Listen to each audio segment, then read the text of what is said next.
तर मैत्रिणींनो, आपण आता अळूच्या पानाचं वरण करतो आहे. आपण आता याला जिरं मोहरी तडतडली. आपण आता गॅस बंद केलेला आहे. आपल्याला अजून कांदा चिरायचा आहे. तर त्याच्यामध्ये लसूण लाल झाला टाकलं, त्याच्यात कांदा टाकायचा आहे. आणि आपण या अळूच्या वरणाच्या मध्येच आपण हळद, हिंग आणि धने जिऱ्याची पूड टाकलेली आहे.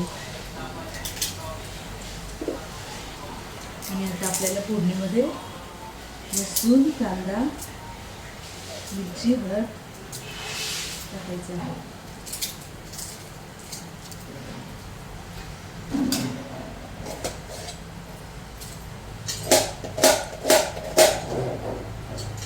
श्री कृष्ण गोविंद हरे मुरारी, हे नाथ नारायण वासुदेव. श्री कृष्ण गोविंद हरे मुरारी, हे नाथ नारायण वासुदेव. जिह्वे पिब स्वामृतमेत देव, गोविंद राम परमाधवे. श्री कृष्ण गोविंद हरे मुरारी, हे नाथ नारायण वासुदेव. तुम्हाला माहिती आहे का, अळूच्या पानाचं वरण जर आपल्याला करायचं असलं तर आपल्याला याच्यामध्ये चिंचगूळ हा टाकावा लागतो. नंतर मग आपली जीभ ओढली जाते. असा या अळूच्या पानाला आपण आता वरणाला फोडणी देणार आहोत.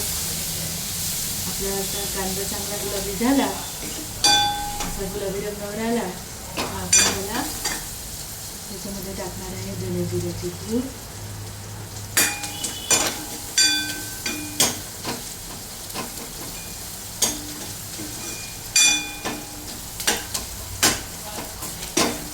त्याच्यामध्ये आपण टाकणार आहे 1 चमचा.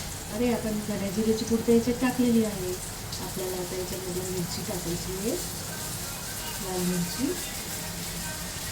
थोडीशी हळद आणि थोडासा काळा मसाला, थोडी धने जिऱ्याची पूड घेतली का आपल्याला हे त्याच्यामध्ये वरून द्यायचं आहे.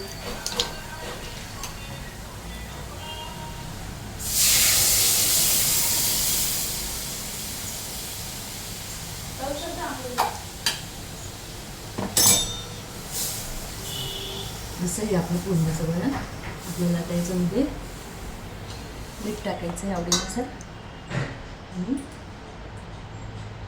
मीठ टाकल्यानंतर आपल्याला टाकायचं आहे याच्यामध्ये थोडासा चिंचगूळ.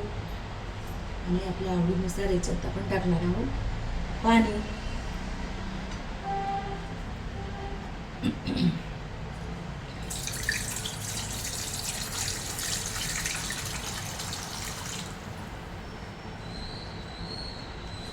असंही आपण आता याच्यात पाणी टाकणार आहोत. थोडंसं पातळ वरण छान लागतं, हे भातावर घेऊन पण खाता येतं.